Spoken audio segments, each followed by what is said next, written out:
Ang video na ito ay for informational and entertainment purposes only at gumagamit ng Artificial Intelligence AI. Para sa mga importanteng desisyon, kumonsulta sa mga eksperto o profesional. Kung makakapagsalita lamang ngayon si Jose Rizal, ang aming national hero, ano kaya ang masasabi niya sa mga nangyayari ngayon sa Pilipinas, lalo na ang issue ng corruption?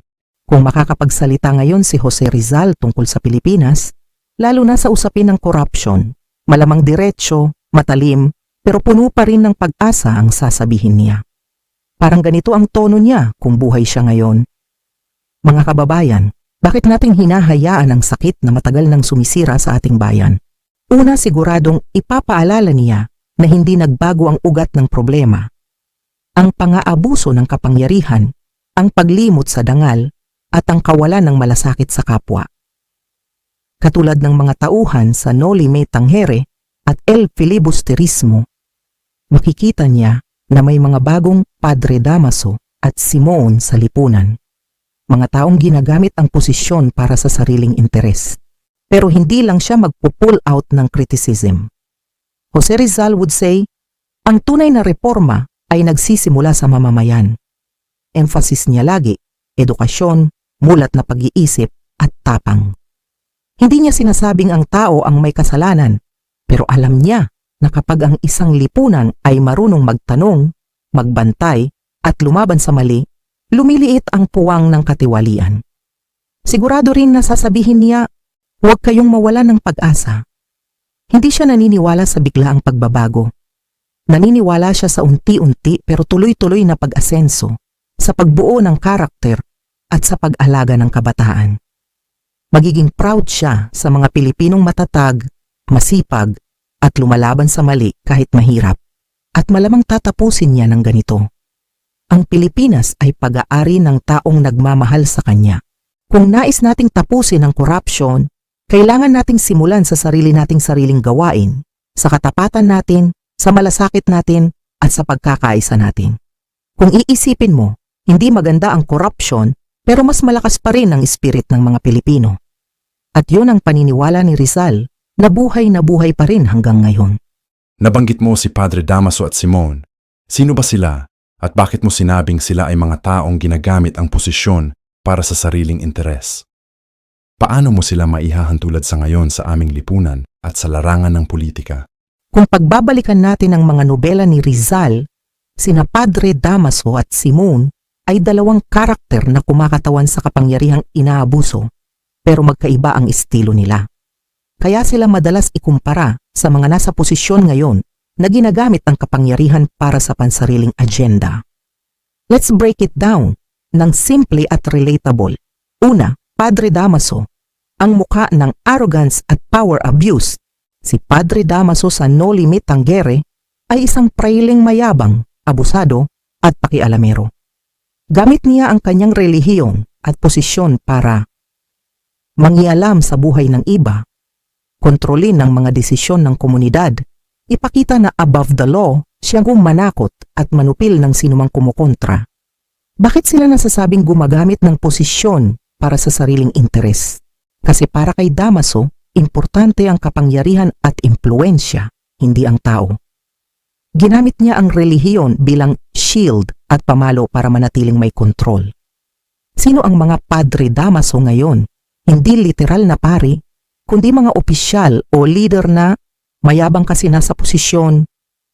Ginagawang personal ang kapangyarihan, nanghihimasok sa dapat hindi nila pinakikialaman, feeling untouchable.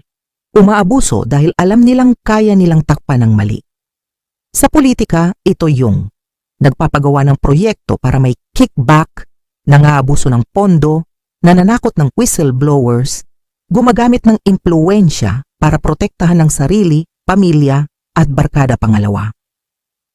Si Maun, ang mukha ng corruption, manipulation at hidden agenda, si Simon sa El Filibusterismo ay ang dark version ni Ibarra. Siya ay mayaman, influential, master manipulator, gumagamit ng pera, armas at koneksyon upang makontrol ang lipunan. Ginagawa niya ang lahat para sa personal vendetta at sariling layunin, hindi para sa bayan, kundi para sa sariling himagsikan na siya ang makikinabang. Sino ang mga Simuon ngayon?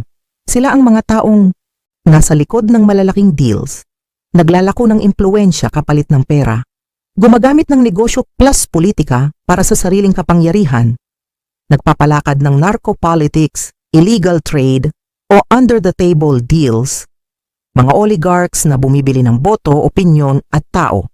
Kumbaga sila yung hindi nakikita sa harap, pero sila ang tunay na nagpapagalaw ng politika. Bakit mahalaga silang pag-usapan ngayon? Kasi sina Damaso at Simon ay metaphors. Babala sila ni Rizal na kapag inalok mo ang isang tao ng sobrang kapangyarihan, madaling abusuhin. Kapag hindi gising ang mamamayan, madaling maloko. Kapag walang transparency at accountability, uusbong ang katiwalian. At sa totoo lang, kahit mahigit 100 taon na ang lumipas, parang bumabalik pa rin ang cycle. Sa madaling salita, Padre Damaso ay mga abusadong may authority.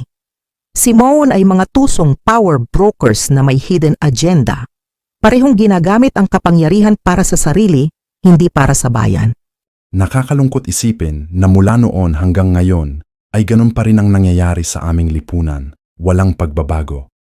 Malamang si Jose Rizal ay malungkot din kung alam lang niya. Sabi nga sa English, Rizal must be turning over in his grave. Ano na lang kaya ang parting words ni Rizal sa amin kung kausap ko lang siya ngayon? Kung kaharap mo ngayon si Jose Rizal, hindi bilang bayani sa monumento, kundi bilang isang taong nagmamahal ng totoo sa Pilipinas, malamang ganito ang magiging huling bilin niya, hinugot mula sa puso ng isang taong nag-alay ng buhay para sa bayan. Huwag niyong hayaang manalo ang kawalan ng pag-asa. Siguro unang sasabihin niya na masakit makita na paulit-ulit ang sugat ng bayan, pero hindi kailanman solusyon ang pagsuko. Para kay Rizal, ang pinakamasamang kalaban ay hindi katiwalian, kundi ang paniniwalang wala ng pag-asa. Ang tunay na pagbabago ay mabagal, pero nagsisimula sa isang taong nagiging mulat. Ipaalala niya na ang revolusyon na walang kaalaman ay bulag at ang kaalaman na walang aksyon ay patay. Ang babaeng nagtuturo ng tama sa anak niya, ang kabataang naglalaban sa disinformation, ang empleyadong tumatanggi sa lagayan, yan ang mga tahimik na revolusyon na hindi headline pero tunay. Kung iniisip ninyong walang nagbabago, tumingin kayo sa mga Pilipinong patuloy na lumalaban sa kabutihan. Makikita niya ang mga nurse na overseas na nagpapadala ng pang-tuition ng kapatid, ang mga guro sa probinsya na walang aircon pero may determinasyon, ang mga Pilipinong tumatayo kahit ilang ulit ng nadapa. At sasabihin niya, iyan ang lakas ng Pilipinas, hindi ang mga nasa itaas, kundi ang mga nasa araw-araw. Huwag kayong matakot magtanong, magsalita at manindigan. Doon siya pinakakilala sa paniniwalang ang edukadong Pilipino ay hindi madaling paikutin. Bibilin niya rin na huwag tayong makulong sa galit, kundi gamitin ito para sa matinong laban. At malamang ito ang pinaka-personal niyang bilin. Kung minamahal mo ang Pilipinas, ipakita mo ito sa paraan na kaya mo, sa trabaho mo, sa pamilya mo, sa kapwa mo. Ang maliit na kabutihan, pag pinagsama-sama, iyon ang magtatapos sa kadiliman. At bago siya lumayo, siguro hihinga siya ng malalim at sasabihin ng may konting lungkot pero puno ng pag-asa, hindi pa huli ang lahat.